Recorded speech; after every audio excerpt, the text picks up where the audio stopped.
دوستان گرامی برمیگردیم با ورزشگاه اسپارتاک شهر خوجند که در اینجا صاحبان میدان کلوب فوتبال خوجند کوکتوش را قبول کرده است.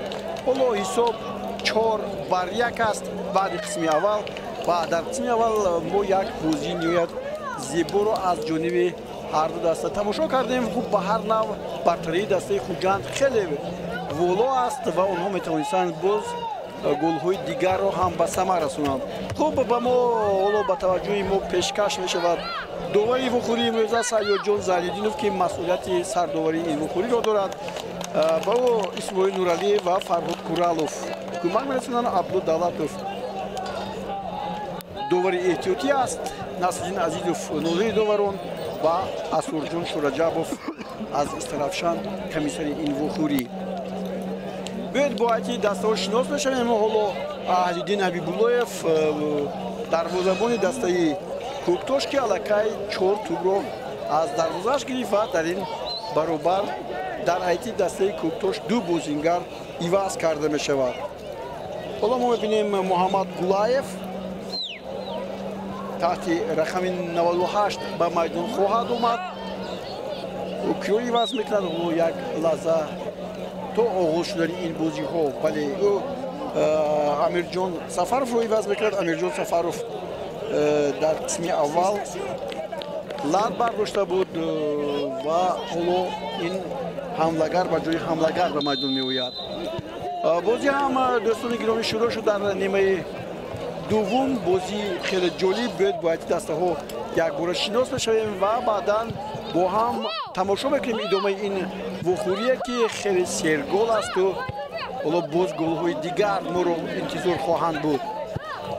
صاحبان میدان در بازی امروزه با چنین هیئت در میدان هستند. دروازه‌بان دلیرجان براتوف رقم 1 علیشیر براتوف 73 اولیم جان کریموف 29 سمندر اوچلوف 20 فردوس عبدالسلیموف 96 اینها باعث محافظتگر آمدند. احسان بابایف 12 نازیم باباجانوف 13 کرامتلو سعیدوف 77 دلیر یودگاروف 18 اینها بازیکن خطی میانه هستند. حالا کامران تورسونوف بسیار ضربه عالی میزند اما اینجا کمی دور رفت و دروازه‌بان اهلیدین حبیباللهیف هم با یک جست زیبایش کنج میدان را پوشونید تا که توپ وارد توی دروازه نشد. ببینید بعد تکرار این حالت کمی هم خطا بود اگر نه ما بسیار لحظه زیبای این بازی رو هم تماشا میکردیم هم از جانب کامران تورسونوف و هم از جانب دروازه‌بان اهلیدین حبیباللهیف. خوب در خط پیش کامران تورسونوف حملگر و دلشاد بزرگ هستند. بار دیگر اولو کامران و دلشاد گل 12 رو میزند. نه حالت نابازی بود در این حالتی که حالا کامران توپ رو بر کپیتان دسته دلشاد بزرگ پرتوف. دو حملگر بسیار حالا خوب کار کردند. اینجا نبود کمی بود و اینو داور پایخست کرد. در یک خط بودن با محافظتگر. دلشاد بزرگ در یک خط با محافظتگری دسته کوکتوش بود. خوب سرمربی دسته رستم خوجایف است. میور سلیمانوف به او کمک می‌رساند. دیگر مسئولان هم در تکیه این بازی سهم خود را دارند. هیئت دسته کوکتوش چگونه است؟ اهلیدین حبیباللهیف دروازه‌بان است رقم 16 اسدبек اسلاموف لگنری ازبکستانی 77 احتمجان خولبویف 17 اعظمجان مرودوف 12 خولبویف با تو بود. صابرجان خولباتوف 10 اینها در خط محافظت هستند. امیرجان سفروف حالا عوض شد با جایش محمد گلایف برآمد در خط میانه بازی میکرد. بنیاد شادیوف هم در خط میانه 11 10 و محیدین عادلوف 7 با نادربک ابراهیموف که رقم 63 است. در خط پیش عزیزبک سلطانوف حملگر و نسیمجان محمدیف حملگر. اینها هستند بازیکنانی که حالا در میدان هنرنمایی دارند. در هیئت دسته کوکتوش چون در قسم اول من با شما گفتم با حیث دیور اشور محمد فعالیت میکند. بوی محمد شمرودوف اصلا دسته رو با این بازی ها آورده است و ما دیدیم. خوب ما در این قسم اولی که بود یکم مرتبه دیور اشور محمد رو ندیدیم. اگر در باره قسمی اولی این وخوری گفتنی باشیم پس 4 گل زیبا از جانب دسته خوجند و یک گل دیگر رو فوتبالیستی دسته کوکتوش به ثمر رسانیدند. پیش از همه حساب رو ماهرانه دلیر یادگورов با یک ضربه خیلی مجلویش باز کرد از همین کنار میدان بود، از کنار چپ میدان و دروازه‌بان نتوانست این توپ رو در حالتی که ضربه زده شد ببیند، چون که بسیار نفران در نزد دروازه بودند، محافظتگران و حمله‌گران و توپ روی دروازه رو پیدا کرد. گل دیگری دلیر یادگورов حالا هجومی فوتبالیستی دسته کوکتوش رو ببینیم. باز یک امکانیت برای گل زدن هست برای و محیدین عادلوف بسیار خطا ضربه میزند و توپ با آسمان پرواز میکند. به هر نوع گل دیگری که در این راستا دلیر یادگورov زد از گل‌های بهترین این وخوری هستند که ما و شما دیدیم. بسیار از مسافه دور پاراشوتوار با یک اصول زیبا پرواز کرد و توپ با توری دروازه وارد شد و این نوبت هم علیدین ایبولویف از برگردانی این توپ قفا ماند و این گل زیبایی بودن که از جانب یک بازیگر زده شدند و بعدا نازیم باباجانوف گل دومی دسته خوجند رو زد. این در دقیقه 11 هم بود. یک گل دیگری فوتبال بازی دسته خوجند از جانب کامرون تورسونوف در دقیقه 19 هم زده شد. خیلی با آسانی توپای وارد کرده دسته خوجند به آنها امکانیت داد که در بازی برتریت کامل داشته باشند. اما کارنامه دلیرجان براتوف دروازه‌بانی دسته خوجند را هم قید کردن با مورید است. دید شد توپ رو نگاه داشته نمیتوند و توپ از میدان بیرون میرود. دلیرجان براتوف بعد اون که خطا صادر شد در میدان نزدیک دروازه از جانب اولیمجان کریموف دوبار به طور دروازه به سوی دروازه ضربه پنالتی 11 متر. حالا ببینید کامران تورسونوف با محمد گولایف. خب پنالتی تعیین کرد کاپیتان دسته کوکتوش عزیزبек سلطانوف خواست که با یک اصولی خاص این توپ رو با دروازه رو روان کند، اما دروازه‌بان ماهرانه این توپ رو برگردانید. سیف اولیش هم در همین بود و در نتیجه پنالتی رو فوتبالیستی دسته کوکتوش برباد دادند. حالا هجوم بازیکنان دسته خوجند نازیم باباجانوف رو دیدیم، خیلی ارسال خوب بود اما محافظتگران این توپ رو برگردوندند. توپ در مرکز است و برمیگردد با دلیرجان براتوف که این چند لحظه حالا بیکار است و در انتظار توپ. دلشاد بازاروف نشانزن بهترین چمپیونات مملکت که 11 توپ زده است اما با دلشاد کمک نمیرسونند. میدونید برای چی؟ برای اون که هم کناری راست دلیر یادگورov خالی بود، هم کناری چپ و هم کناری راست بازیکنان خوجند خالی بودند، اما دلشاد توپ رو با آنها روان نکرد. حالا هجومی فوتبالیستی دسته کوکتوش نادربیک بود و اینجا باز یکدیگر رو نفهمیدند با نسیم جان محمدیف. دلشاد براتوف بار دیگر ولی اینجا با کامران خوب توپ رو پرتاف. این نوبت با دلیر باز یک ضربه دیگری دلیر رو خواهیم دید. نه اینجا صد میگذارند، پیش توپ رو میگیرند و هجومی جوابی فوتبالیستی دسته کوکتوش است.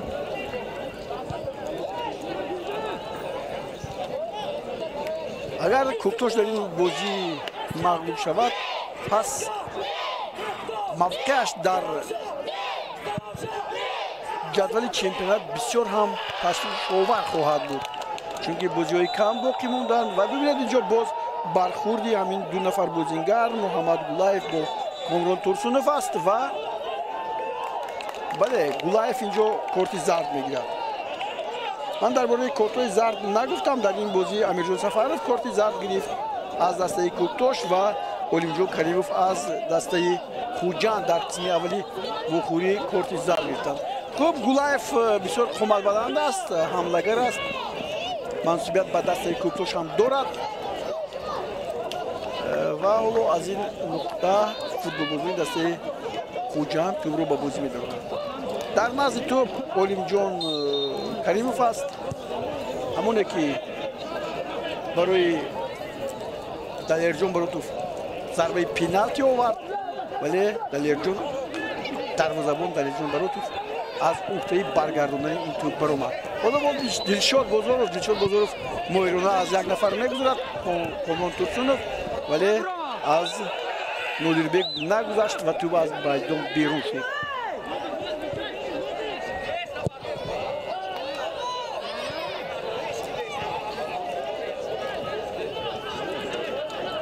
صابر خولماتوف امکان میدهد که توپ از میدان بیرون شود.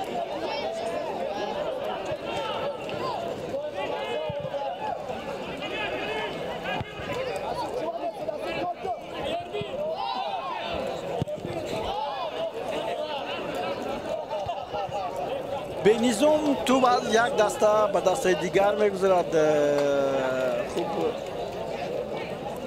همون شکلی ترتیب بازی که باید در پای برجای باشد اینجا از خود دیده نمی شود. توپ به قفا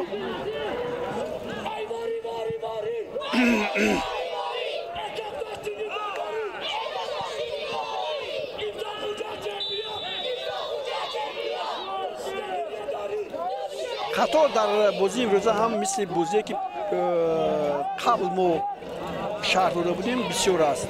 اینجا حالا ببینید بازاروف در مقابل احتمجان خولبویف با خطاگی راه میدهد.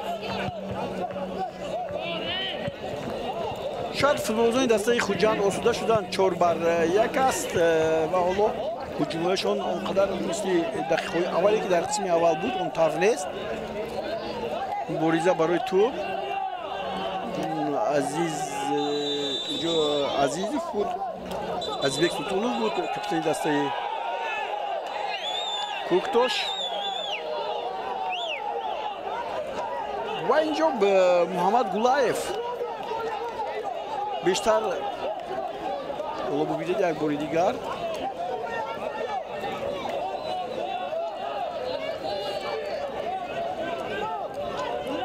بله از این نقطه فوتبالبازی دسته کوکتوش ضربه میزنه.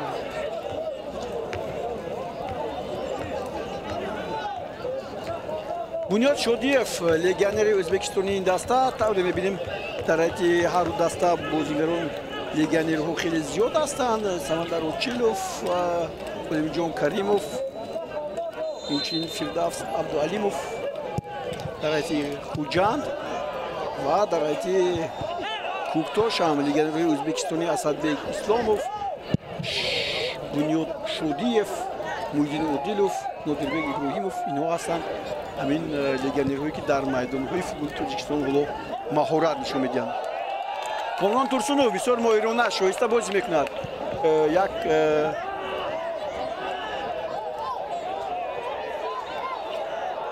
تکنیک بلند خود رو اینجا حالا نشون داد، ولی ببینید با توپ است حالا هنوز توپ رو این نوبت از دست داد بعد اینکه به پایش ضربه زدند. چی بگه اینجا داور مبارزه بسیار سخت علیشیر براتوف بود با نودربek ابراهیموف. مویدین اودیلوف هم کارت زرد میگیرد اینجا.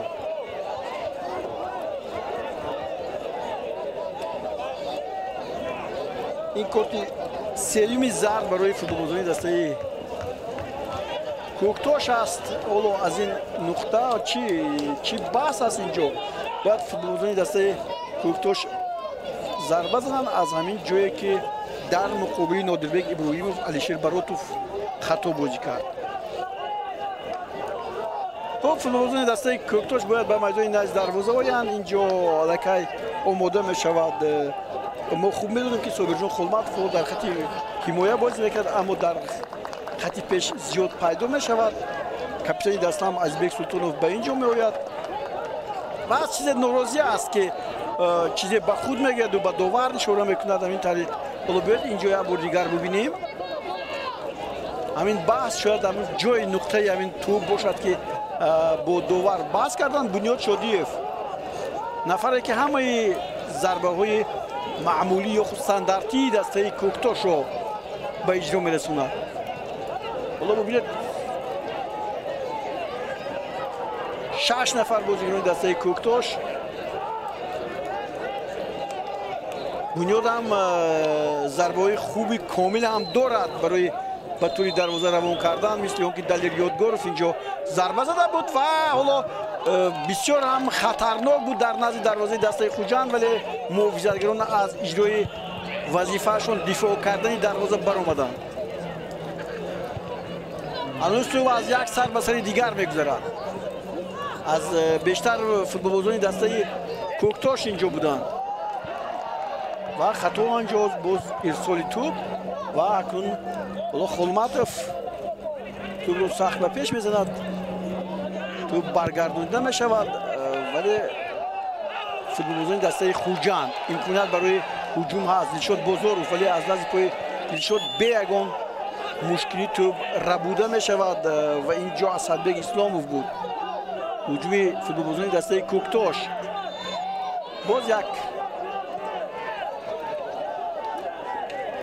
خطاکاری از جانب بازیکنان دسته خوجند. زود بازی میکنن بازیکنان دسته کوکتوش.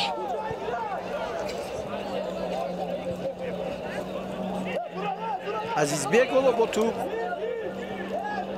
عزیزبek سلطانوف و داور نشان میدهد که باید از نزد دروازه توپ به بازی درآورده شود. حالا باری دیگر ببینید، بله اینجا چیزی نبود در مقابل عزیزبek سلطانوف. نوروزی هستن گمان میکنم که هر دو بازیگران هم اینجا علیشیر براتوف دستش رو بالا میبردارد، نادربek ابراهیموف هم، ولی اون چیزی که قرار بود درست است و انیق و دقیق. کامران ترسونوف توپ از میدان بیرون میشود. محمد گلایف هجوم بازیگران دسته خوجند با قفا با محافظتگران کنار چپ رو خیلی آنها فراموش کردند. دلیر یادگارف هست که میتواند امروز 2 گل زد و باز میتواند فشار رو به سوی دروازه دسته کوکتوش بهتر کند. علیشیر براتوف با کامران ترسونوف باز میکند. علیشیر براتوف با خط هجوم آمده است. بسیار وضعیت قلعه گلزنی باز بور دیگر و اینجا از انجام مرادوف توپ رو برمیگردند و با بیرون میفرستد. همین اولو که بود دلشاد بازاروف اونجا تنها میموند. ضربه کنجی از کنار راست نازیم باباجانوف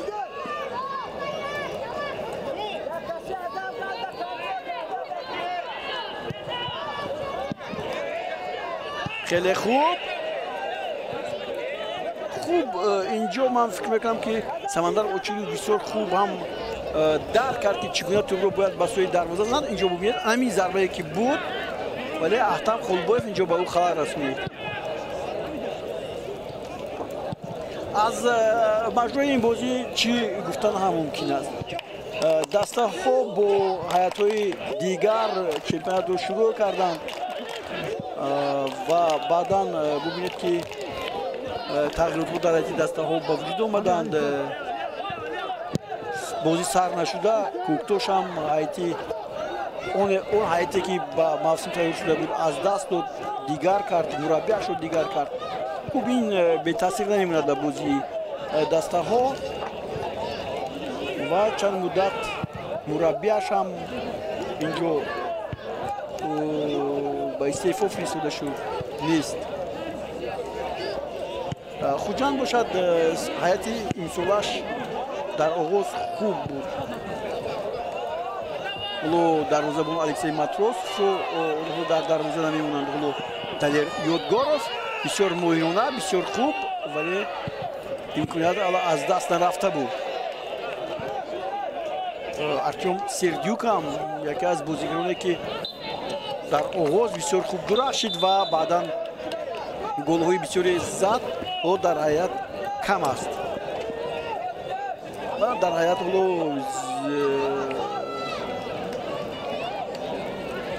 حاجیبوی زیویف میبراید. اول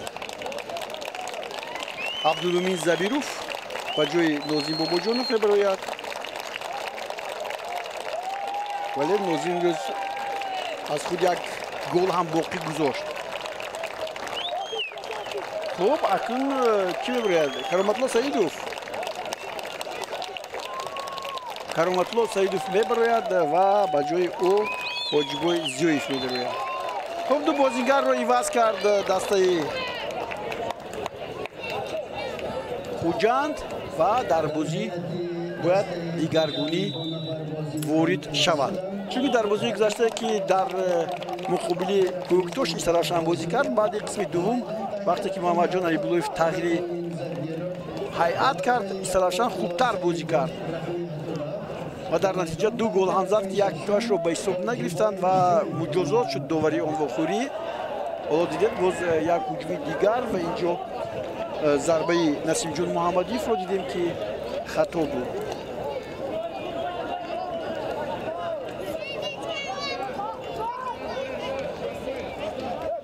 از بازیگرانی که من به شما گفتم سردیوک کمتر به میدان میآید، هرچند در 17 بازی دسته خوجند شروع کرده است. از این 21 دوره که با یک بازی کم است، این بازی 22 خوجند است. 17 بازی شرکت کرده است. 4 مرتبه او را از میدان بیرون آوردند، 3 مرتبه به میدان در آمده است. 9 گل داشت. 1317 دقیقه در میدان بود. 2 مرتبه بازیگری بهترین هم شده است. اما امروز به نظری رستم خوجایف او باید در کرسی احتیاطی نشیند و در صورتی ضروری او رو به میدان آورد. در این کارهایی که مربیان میکنند ما علاقمندی نخواهیم داشت و نداریم، هم گوییم خطا نمیکنیم. داوران خوب میدونند که کدام مربیان میدونند که کدام بازیگران در بازی‌ها امکاناتشون بیشتر است و آماده هستند. هجوم دسته کوکتاش محافظتگران خوب برمیگردونند. مویدین عادلیف تو رو از دست میده. دلیل یادگارف در تنهایی و ببینید اینجا بنیاد شادیف و خطاگیری میدید و در مرکزی میدان است.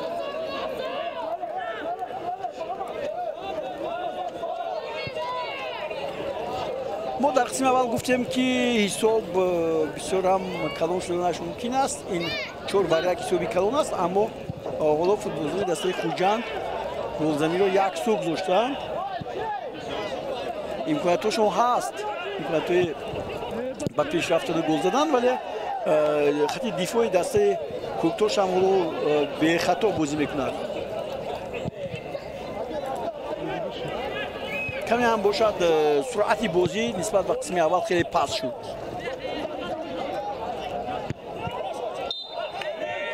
حالا باز یک خطاگی اینجا از جانبی بازیگرای دسته خوجند و این خطاگی از زیویف سر زد که نو به میدان اومد و با اولین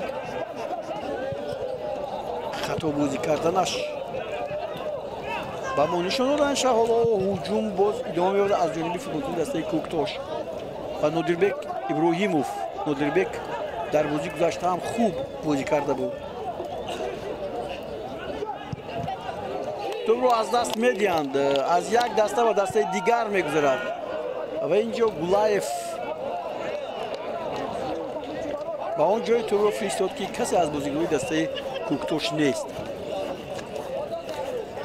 در موسم امسال به هر نوع بازی دسته خوجند ارزنده است. اگر گفتیم بعضی از بازی‌هایی که در اونجا فوتبال‌بازان خوجند امکانات غلبه کردن داشتند، اما بازی رو باختند در مقابل دسته ما همون دسته دوشنبه که در اونجا فوتبال‌بازان دسته خوجند به مغلوبیت دچار شدند با حساب 2 بر 1. آنها امکانات ظفر یافتن داشتند.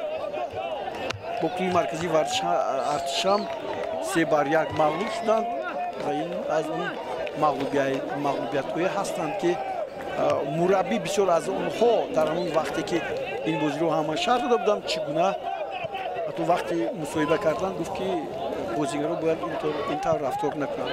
از دور یک ضربه از جانب مویدین عادلیف خطا است. دقیقه 67-ум акнун Сердюк ба майдон меояд. дӯстони гиромӣ, ӯ капитани дастаро иваз мекард. яъне мо нишондани беҳтаринро ҳоло иваз мекунем Дилшод Бозоровро ва Дилшод Бозоров ҳамин бо шумораи 11 тӯбаш дар садр ҷойгир шудааст ва имрӯз тағйирот бояд ба вуҷуд ояд. Артем Сердюк дар борааш ман аллакай ба шумо гуфтам ва инҷо боз ба майдон барои омадан Алиев тайёрӣ мебинад. таҳти рақами 15 Парвизҷон Алиев.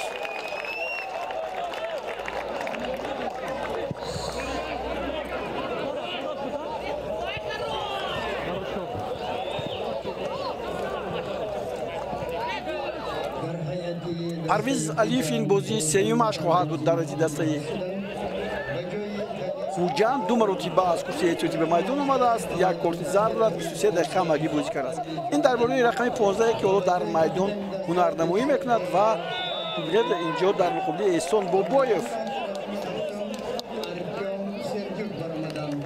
хато мекунад. капитан Азизбек Султонов аст ки инҷо ҳоло бо дасташ нигоҳ дошт Эҳсон Бобоевро.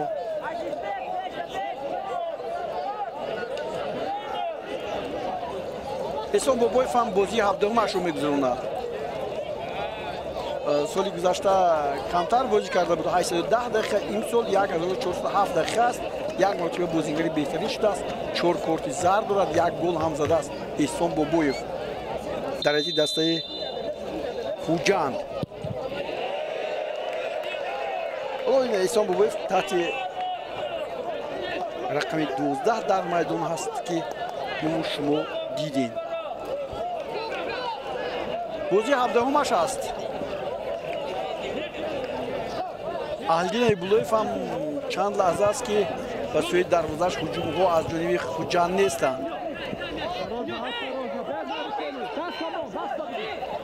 Бунёд Шодиев ба қафо ба дарвозабон.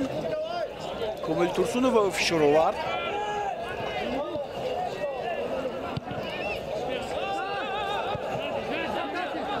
хуб, фикр мекунам ки дастаҳо аз ин натиҷае ки ҳоло дар намолавҳа намоён аст 4-1 қонеъ ҳастанд.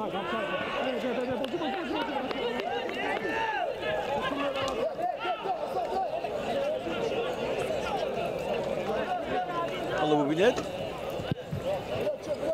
бале хато ирсоли хато аст аз ҷониби иштибоҳ мекунанд дар вақти ба ҳуҷум гузаштан футболбозони ҳарду даста ва баъдан пасҳое ки мепартоянд ба хатогӣ рӯбарӯ мешаванд. Рустам Хоҷаевро дидем.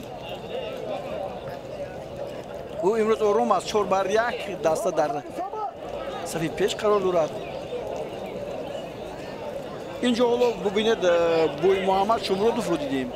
Бои Муҳаммад Шумродов ҳамеша бо дастаи Коктош аст. аз лиги якум то ба имрӯз мураббиён иваз мешаванд, аммо ӯ ҳамон ҳама боре ки ҳаст ба дӯши худ мегирад, дастаро ба бозиҳо меорад. мураббиён нестанд, ӯ ба ҳайси сармураббӣ аст. мисли бозии гузашта ва имрӯз ҳам фикр мекунам ки ӯ дар вазифаи сармураббӣ аст. ҳарчанд Алиёр Ашуровалиев дар протоколи бозӣ нависта шудааст, вале ӯ дар инҷо ҳузур надорад. ҳуҷуми дастаи Коктош ҳам инҷо ба анҷом мерасад. як лаҳза як бозии на он қадар зебо аст аз ҷониби ҳарду даста. инҷо мо ягон фишор, комбинатсияҳои зебо, тартиби бозигузории зеборо намебинем. то ба марказ ба Азизбек фисода мешавад. ӯ тӯро аз даст медиҳад ва ҳуҷуми футболбозони дастаи Хуҷанд. ва бубинед Абдулмуин Забиру буд ва тӯб аз даст рафт. акнун ҳуҷуми футболбозони дастаи Коктош меҳмонон ба ҳуҷум мегузаранд. зардпӯшони доҳияи рӯдакӣ. Шодиев ба марказ. Нодирбек Иброҳимов имрӯз аз хуб инҷо дидед, ҳоло як корти зард ҳам нишон дода мешавад. ин корт ба Ҳоҷибой Зиёев бале мансуб дониста мешавад.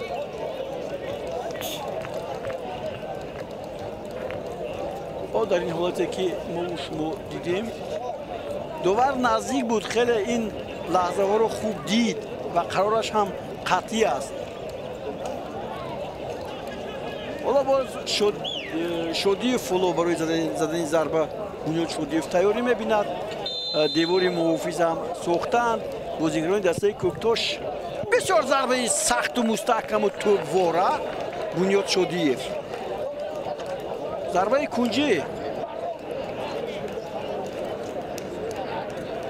صبرجان خولمت فولو را ببینید. بسیار این چنین ضربه ها در بازی فوتبال حل کننده هستند. صبر خولمت فولو ضربه کنجی رو میزند. باز یک ضربه دیگر و اینجا ببینید این ضربه اگر راست میرفت من فکر میکنم که دلیرجان برای سمت پرواز این توپ رو نمیدید. این ضربه هم باز از جانب بنیاد زده میشود. ضربه‌اش بسیار قاطع و سخت و مستحکم است.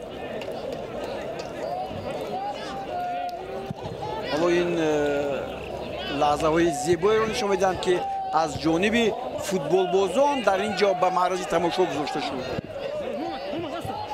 کامران ترسونوف باز به پیش می رود ولی محمد گلایف که کارت زرد داشت بار دیگر اینجا خطا میکنه. حالا بار دیگر ببینید بله او نخواست توپ رو با پایش زند اما توپ جست به دیگر طرف و کامران ترسونوف خودش ضربه میزند. نادربک ابراهیموف در تنهایی صد میگذارد در نزدیکی یعنی دیواری محافظ میگذارد از یک نفر. کامران ترسونوف توپ رو به پیش میزند و امکانیت زبیروف بود. عبدالمومن زبیروف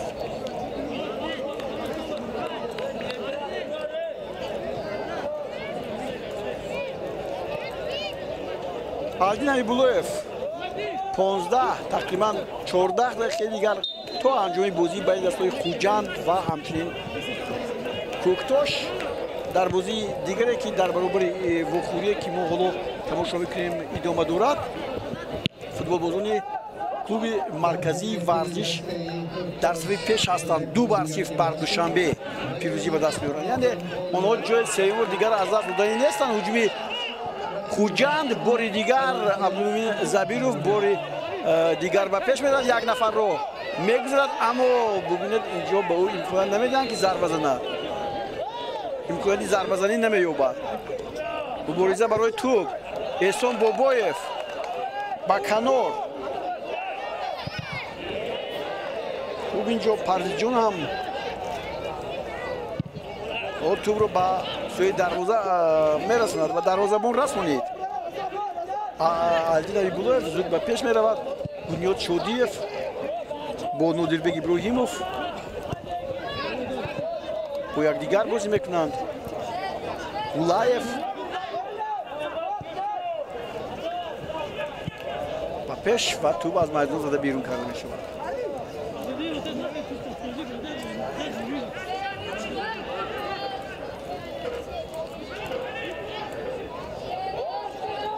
بسیار با کمکی بلند اینجا زیویف توپ رو میره باید. سردیوک هم اینجا با چشم ما میرسد. اول سردیوک چون در خط پیش نیستن بازیگران دسته خوجند این لحظه ها ما او رو نمیبینیم. بابایف حالا با پیش میروند. عبدالمومن زبیروف دوست ایستش میتوانست حریف رو از توپ دور کرد اما حریف خوب پای بود این حالت رو. گلایف توپ در مرکز بنیاد شودیف. بنیاد شودیف در بازی امروزه خوب هنرنمایی دارد اما من فکر می‌کنم بازیگری بهترین دلیرجان یادگار خواهد بود. پنجم مرتبه میشود و با پیش میگذارد. پرویز جان با توپ با این توپ نمیرسد و اینجا اسدبک اسلاموف است که همیشه کنار راستی خط دفاعی دسته کوکتوش رو حمایت میکند.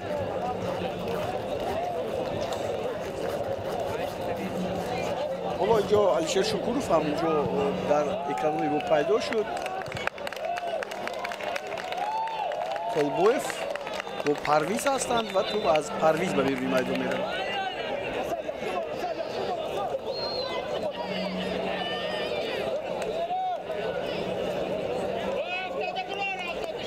خب در این بخوری داری 21 چی تغییرات وارد کردن نشد است. استقلال، خوجند و کلوب مرکزی ورزش ارتش که در سمت پیش است. حالا امکانات خوبی گلزنی کامران تورسونوف و ببینید وقتی غریبازی بود اگین علیبولوی بهر نو کوشش زیاد کرد وقتی غریبازی نبود به فکر من یک بار دیگر تکرار ببینیم. یک لحظه نه وقتی غریبازی نبود امکانات گل پنجم رو زدن پیدا شده بود و کامران هم میتوانست با 2 گلش از این میدان بیرون رود. مثل که اولو دلیر در میدان است.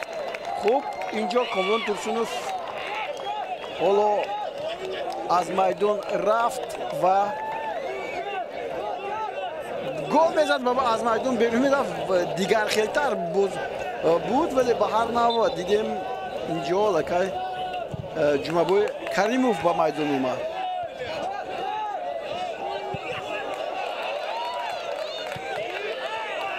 چگونه بازی است اینجا ببینید. پرویز اوی پرویز تیری دروازه رو لمس میکند با ضربه سختش توپ رو به اونجا میفرستد. پرویز هم میتونست گل اولین خود رو در دسته خوجند به دروازه کوکتوش زند اما این کار رو کرده نتوانست.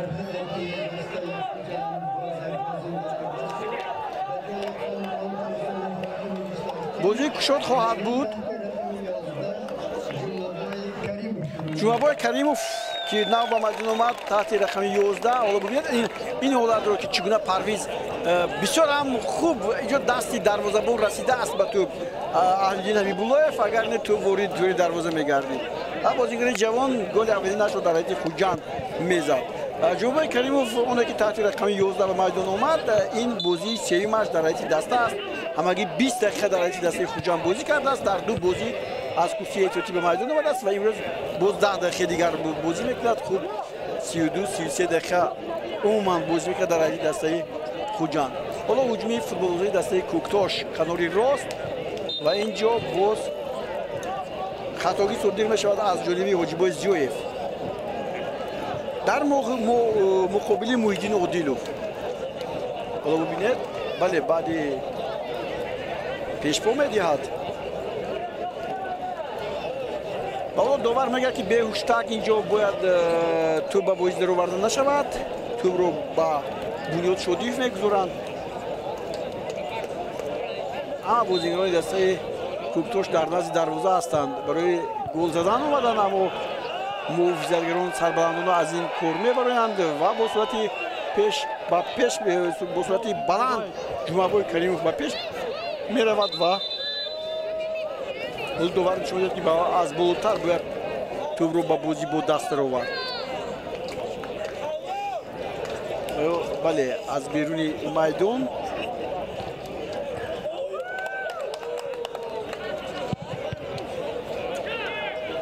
اینجا مبارزه میبرن برای توپ رو با دست آوردن در نیمه میدانی دسته کوکتوش. اینجا نه چیزی نشده است در مقابل دادوبه ابراهیموف. پرویز بود علیف ببینید بله و تو اول رسید و بعدا از ایتمور هم ساقط شد. علیشیر سردیوک تو رو از دست داد و هجوم جوابی فوتبالبازی دسته کوکتاش بنیاد شادیف تو رو برگردونید در بازیکنان دسته خوجند و اکنون خوجند در 7 دقیقه که باقی مانده است نتیجه 4-1 را بر جای گذاشته است.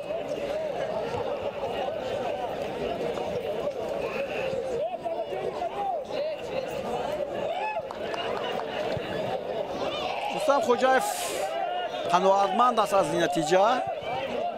از افزایش اینجا معلوم است. خوب گفتیم چی تغییرات شده نشه ممکن در بازی در جدول مسابقات حالا بازی‌های باقی مونده پگاه صورت میگیرند. حالا هجوم فیروزی دسته کوکتاش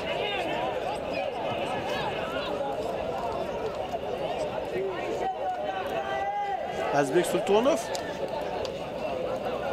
بازیگرای جوانی خوجند هم از اونها قفا نمیمونند.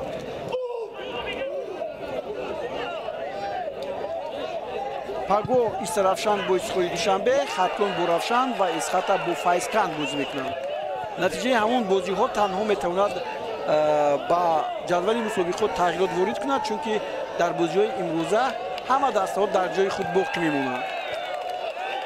زبیروف با کناری راست اینجا زیایف واجبای زیایف با پرویز علیف و توپ از میدان بیرون میرود. اینجا ببینید از بین پای سردیوک و سردیوک هم بسیار جالب، این لحظه های جالب رو به ما فیروز بختی بیکوف با جمع یارونش نشان میدهد و ناتی بریس واردی میدان شد. دوستان گرامی این بازیگر خیلی کم در میدان پیدا می شود. در بازی گذشته هم در دقیقه اخیر او رو به میدان آورده بودند و حالا ببینیم تماشا میکنیم که پرویز چگونه توپ رو ارسال میکند از کنج میدان. خیلی خوب، ولی کم در بلندتر باید بفرستاد تا که اینجا سردیوک از همه قد بلندترین با اسدبک اسلاموف حالا اسدبک اسلاموف محض او رو دنبال میکند.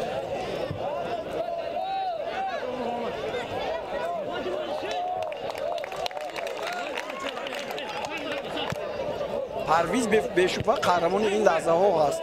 حالا زیویف نادید توپ رو به پیش میزند و توپ از میدان بیرون میشه. چمپیون تاجیکستان حالا دوستان گرامی درباره کوکتاش نگفتیم، 20 بازی دارد. امروز بازی 21 ماش 4 غلبه 5 مساوی و 11. امروز بازی 12 ماش با بوی جمع بست میکنه. 25 توپ زد. امروز باز 4 توپ دیگر گرفت، 50 توپ شد نتیجه تناسبی توپ‌هایش. 17 امتیاز دارد. فایزکند هم همین قدر امتیاز دارد، ولی فایزکند پگاه بازی میکند. از این رو این دسته‌هایی که اولو بازی دارند در جای خود باقی میمونند. هجومی دسته کوکتاش کنار راست است و اینجا فوتبال بازان این دسته کوشش میکنند که با چیزی موفق شوند. ازبک سلطانوف خود از پای افتید و سردیوک اینجا قریب دروازه خالی بود. سردیوک تو بلندتر بود، تیزتر میرفت، شاید از همین سبب باشه اگر دروازه خالی باقی مونده بود. حالا بار دیگر ببینید، ولی او کمی خطا زد. امکاناتی فکر کردن بود چون دروازه بود خیلی بر وقت برآمده بود. حالا همون ناتی بریس و توپ سویب است. بازیگری نوی دسته کوکتاش توپ رو با اینجا نودربک و گولایف، محمد گولایف توپ رو به بیرونی میدان میزند. بیش از دو خیلی گرد تو انجامی وخوری است. دوستان گرامی امروز قسمی اولی وخوری خیلی جالبتر و گواراتر بود و ما شما با دیدن اون لحظه ها بسیار هم استراحت کردیم، اما در نیمه دوم کمی بازی صفت خود رو کمتر کرد.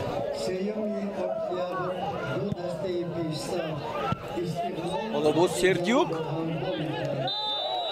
در مقابل سردیوک اینجا باز خطاگی از جانب اسدبک اسلاموف. حالا بار دیگر ببینید، ولی نه این اسدبک نیست، از این اعظمجان مرودوف است. اعظمجان مرودوف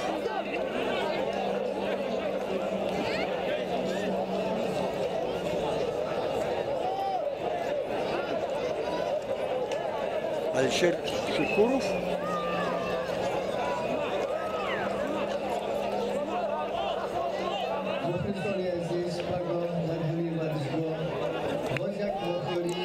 برگزار می‌گردد Jumabay Karimov بود که با مونیش دادن حمله‌گر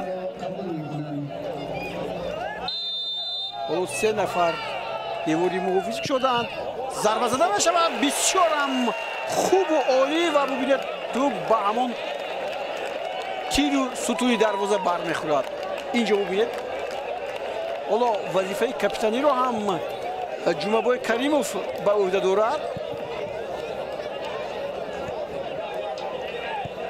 از هجوم‌های آخرین فوتبالبازان دسته کوکتاش اینجا حالا به چشم خواهد رسید دقیقه آخری وخوری هم شروع گردید و بازی دوستان گرامی آهسته آهسته به انجام میرسد گزارش ما را شما از ورزشگاه اسپارتاک شهر خوجند تماشا میکنید از دور 21 چمپیونات مملکت با این دسته‌های لیگ اولی خوجند در میدانش بر اوتسایدر یا خود دسته از همه آخری چمپیونات امسال تاجیکستان کوکتاش پیروزی به دست می‌آورد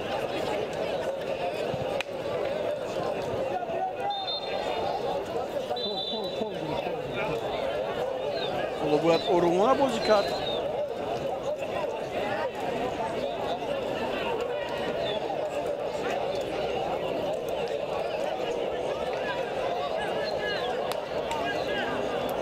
چهار دقیقه وقتی تلف شده وقتی زوی رفته و اینجا باز ما امکان داریم که 4 دقیقه دیگر بازی بین این دسته رو تماشا کنیم حالا ببینید نوتی بریز مبارزه میبرد با تمام امکاناتش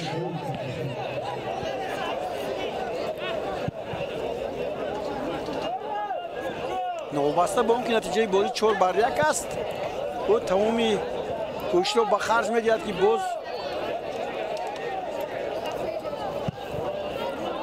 یک توبی دیگر هم در مهمونی دسته خوجند با ثمر رسوند حالا باز هجوم باز یک ضربه دیگر و اینجا توبی دوم وارد تور دروازه میگردد این بسیار هم ماهرانه بود از جانب نسیم جان محمدیف هم دوبلی خود را به ثمر رسونید بازیگر جوان نسیم جان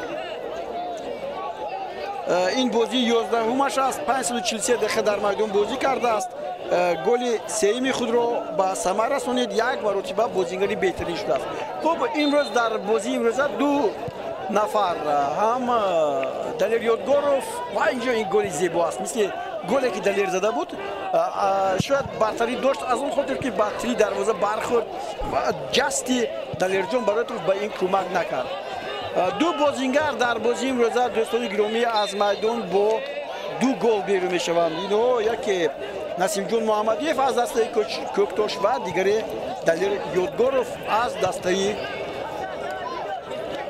خوجند و بازی امروز خیلی جالب بود از نگاه توپ ها ما با شما یک 6 گل رو تماشا کردیم ایواز شوی تعویض در این بازی ها بود و باز دسته کوکتاش به پیش می رود باز یک هجوم دیگر باز نادربک ابراهیموف با قفا گولایف چون ضربه هایش رو ما دیدیم این باز یک ضربه دیگری هست که همون مینوالی که پیشتر کمی ضربه زده بود همون گونه با کنار راست میدان توجه کرد و توپ هم همون طرف پرواز کرد ببینید مثل شمال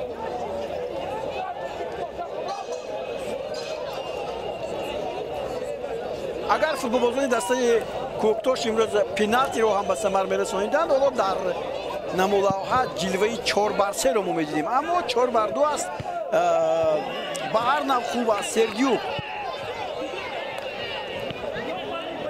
از آخرین فرصت های این وخوری منظوری ما و شماست گفتم که همون نوتی بریس کوشش دارد که باز یک گل دیگر کوکتاش زند کوکتاش گلش را زد اکنون چی دقیقه 94 هم شروع شد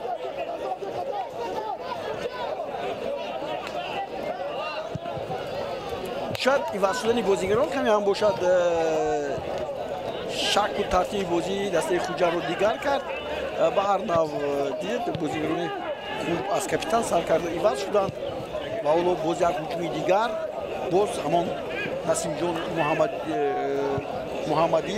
محمدیف هجوم دیگر ноти бриз ноти ҳоло боз ба пеш меравад тӯбро бояд ба ҳамдастҳояш мепартофт муҳаммад гулаев ин навбат зарба назад ду зарбааш ки хато рафт дигар кӯшиш мекард ки тӯбро ба ҳамдастҳояш партояд ва ҳоло боз артем сердюк дар муқобили ӯ асадбек исломов хато мекунад ва инҷо бубинед парвиз имрӯз гол задан насиби ӯ набудааст боз як ҳолати хуб инҷо барои ӯ мавқеият дошт бубинед назад он зарбае ки бояд дақиқан ба тӯри дарвоза равон мешуд аммо нашуд барнав дӯстони гиромӣ дар ҳамин ҷо бозии байни дастаҳои хуҷанд ва кӯктош бо натиҷаи 4-2 ба поён расид мо шумо шоҳиди як бозии сергое шудем ки дербоз дар чемпионати мамлакат хуб дар бозии кӯктош бо истиқлол буд 7-1 вале дар ин давраҳои охиртар набуд бисёр бозии ҷолиб аст хуҷандиҳо соҳиби се имтиёзи дигар мегарданд ва шумо дидед ки чӣ гуна бозӣ боз ҳам ҷолибтар мегардад дар чемпионати мамлакат ва акнун марҳилаи сеюм ки ҳаст боз чанд бозии дигар хотири моро метавонад боз ҳам боло бардорад